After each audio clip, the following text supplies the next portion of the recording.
নমস্কার বন্ধুরা, কেমন আছেন সবাই? মোটর ব্লগ বা তার নাটক চ্যানেলে আপনাদের সবাইকে স্বাগত জানাই।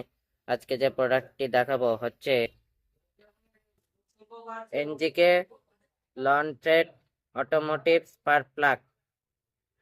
এনজিকে লন্ড্রেড অটোমোটিভ স্পার্ক প্লাগ দেখে নিন বন্ধুরা। প্যাকেটটা দেখাচ্ছি, এই যে দেখে নিন বন্ধুরা, NGK unity booster for the two wheeler. Price হচ্ছে 153, ডিসকাউন্টেড প্রাইসে 105 টাকা। অটোমেটিক স্পার্ক প্লাগ কেনার প্রধান কারণ হলো ইঞ্জিনটি সঠিকভাবে জ্বালানি বাতাসের মিশ্রণ জ্বালায়, যাতে এটি মসৃণভাবে শুরু হয় এবং চলে। তো এই প্রোডাক্টটি আমাদের সাথে অ্যাভেলেবেল আছে। আমি বিভিন্ন বিভিন্ন মোটর অ্যাক্সেসরিজ সার্ভিসিং খবর জানতে অবশ্যই আমার চ্যানেলটিকে বেশি বেশি করে সাবস্ক্রাইব করে রাখুন। ধন্যবাদ।